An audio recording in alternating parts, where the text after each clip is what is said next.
मैंने कहा कि मिलिटेंसी है और बहाना बनता है, और उसको इन्होंने इतना उछाला, मगर मुझे परवाह नहीं है। जो बात मैंने कही, मैं नहीं कहूंगी कि वो कोई फेक वीडियो है, नहीं, वीडियो सही है, मगर जो लफ्ज मैंने कि बहाना बनता है कहीं इसे स्लिप कर गए, क्योंकि मैं बहुत लोगों के साथ बोल रही थी और उसका अलग मतलब निकाला गया तो मेरे लोगों को। मेरी इस बात से जो बात अधूरी रह गई, उनको कहीं तकलीफ पहुंची, दिल में उसके लिए माजरत चाहती हूं।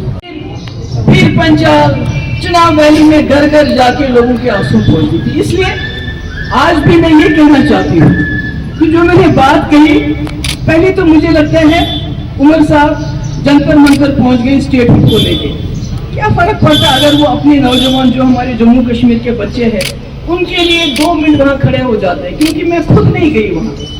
मुझे कश्मीर के बच्चों ने फोन करके बुलाया। क्यों बुलाया? क्योंकि आपको पता है जब भी कुछ होता है, जब ये बच्चे हमारे बाहर होते हैं, इनको वहाँ कॉलेजेस में, यूनिवर्सिटीज में, हॉस्टल में तंग किया जाता है। उनको लगा शायद मेरे को मुफ्ती आएगी तो शायद हमारी मदद हो गई। मैं गई, मैंने वहाँ बात की, मैंने कहा आज पूरा हिंदुस्तान जम्मू कश्मीर बना है, और जब मैं वहाँ से तकरीर करके निकली, कई सारे लोग दाएं बाएं मुझसे पूछने लगे। मैंने बहुत उनको अपनी बाइट दी, मगर एक आ गया जिसकी बाइट में जहाँ मैंने कहा कि मिलिटेंसी है और बहाना बनता है, और बहाना जल्दबाजी में मेरे मुंह से नहीं निकला, क्योंकि मैंने कहा, मैंने सोचा मैंने कह दिया, और उसको इन्होंने इतना उछाला, मगर मुझे परवाह नहीं है।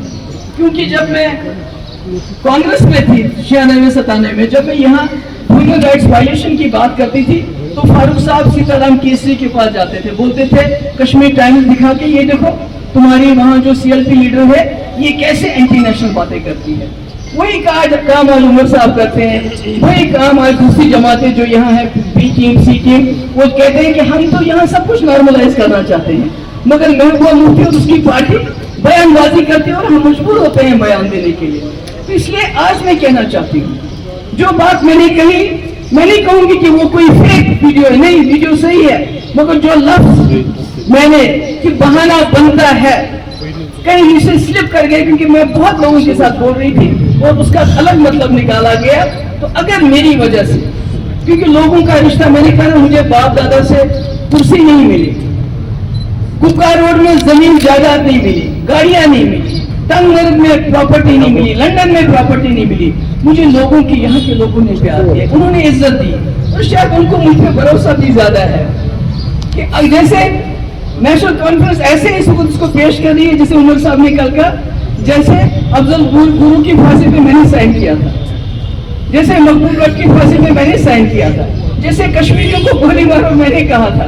फिर मैं आपको कहना चाहती हूँ, अगर मेरे लोगों को मेरी इस बात से जो बात अधूरी रह गई, उनको कहीं तकलीफ पहुंची, दिल आजारी हुई होगी, क्योंकि वो मुझे अपना समझते हैं, मेरी छोटी छोटी बात से मुझसे नाराज हो जाते हैं, तो मैं उसके लिए माजरत चाहती हूँ। तो इसके अलावा आज मैं, हमारा सेलिब्रेशन डे है PDP का, तो मैं चाहूंगी आप सब लोग चाय जूस जो भी हमसे बन पड़ेगा, आज आप हमारे साथ हमारे दिन को मनाइए। बहुत बहुत शुक्रिया। जम्मू कश्मीर व देश विदेश की खबरों के लिए देखते रहे JK पत्रिका। वीडियो को लाइक करें, चैनल को सब्सक्राइब करें, अपने दोस्तों और परिवार के साथ शेयर करें।